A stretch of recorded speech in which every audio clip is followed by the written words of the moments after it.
So this video will be a little bit different than usual. Today I want to respond to some comments I received on YouTube regarding MK and Tekken and like the current landscape of these fighting games. Now this comment tries to make sound MK1 Chaos Reigns and its expansion better than it actually is.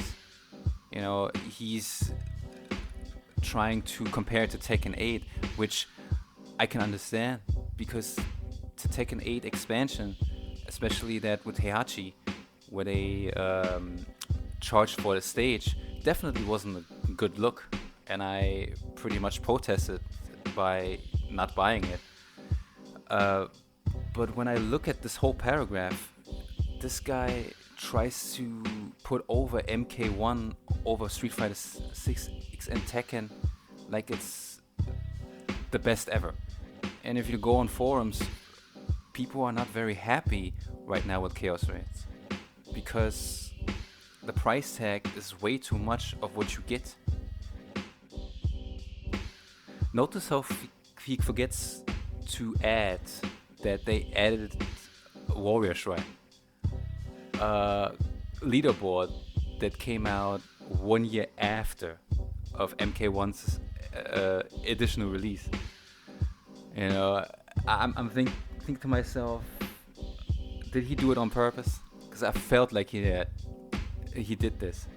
That's why I also made this comment. Yeah, you forgot to mention Warrior Shrine. And his response was probably the most fanboyish comment I've ever heard in my life, saying it's my fault that I have certain expectations for MK1 because I do not like a leaderboard that's being added after 1 year. That's a bad thing. Not that they added it, but my expectations. Regarding MK1 being phenomenal, that's debatable. Tekken 3 is phenomenal. MK9 is phenomenal.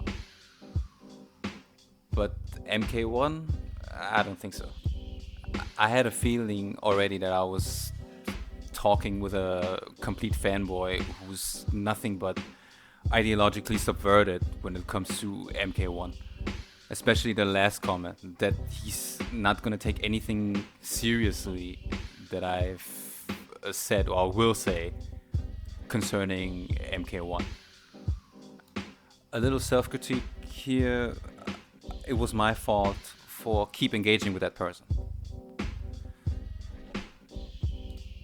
All of a sudden, another person comes to the comment section and claims that I'm hanging around with other so-called Tekken dick riders and don't allow any fair criticism at all towards Tekken, I guess. And I'm sitting there and thinking, who are these Tekken dick riders that I supposedly hang out with? And that comment where he claims that he rage-quit me, I don't actually know where he did that, because all he did was complain about Devilgen being quote-unquote low tier. The content creators that are popping out of my head right now are guys like Mike Hollow, The All The Way G, Frame Whisperer, and a fellow German YouTuber who recently started doing regular content. This guy's name, Finn T. And these guys are anything but Tekken dick riders. As a matter of fact, they've got lots of critique towards Tekken 8. And I agree with them. As a matter of fact, it's a good thing that they mention these flaws. His next response was that I supposedly said that Tekken 8 was perfect and had no flaws. I supposedly said that in one of Frame Whisperer's videos.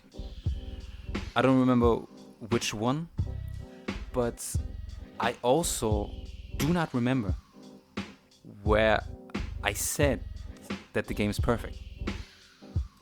I immediately checked his ass about this claim, stating that I said it was perfect. In reality, in Frame Whisperer's video, I said that the game is not in a good state right now because they're shooting themselves in the foot with these monetary practices. I still play the game, but I don't say, and I didn't say, that it was perfect. Notice in the paragraph that I mentioned that he is a guy that always pops up every time I got something to say about MK. I'll show you that later, because every time I said something, this guy pops up, just like you saw before, where he did it prior to that even. And for those who don't believe me about this comment I made on Frame Whisperer's video, I'll pop up the comment right now so you can see for yourself. Am I lying or not? You be the judge. And this is the comment I've mentioned before, where he pops up and on a different video where I said that the only thing I like about Chaos Reigns is actually Noob Saibot. The rest for me is irrelevant, especially Warrior Shrine. And he comes in and tells me I should give credit for adding things like Towers of Time. I'm sorry, but why should I give credit for them adding a gaming mode that I didn't like in the previous MK game? Why should I give them credit for adding online practice mode after 1 year? A mode, by the way, that was available on release in previous MK games. Look, let me debunk this whole me dick riding Tekken 8 claim, okay? I'm not married to any fucking game. If a game dies, it dies. That's it. If Virtua Fighter 6 comes out next year and it doesn't deliver and it dies, it dies. Unfortunately. But I'm a guy that holds his breath before a game actually comes out. See, when I look at video titles like this that create fake hype, I always disagree with the content of the video right away. And this is not a direct attack towards Moonsault Slayer. This is a more of a general thing here. I do not appreciate if people make video titles like this about games that are not even out yet. So if I would be a Tekken 8 dick rider like you claim I am, my comment would be something like, yeah, Moonsault Slayer, you're absolutely correct. Tekken 8 will beat MK1. It will be the best game ever. Game of the year. Best fighting game ever. Well, luckily for you, I actually did post a comment on this particular video.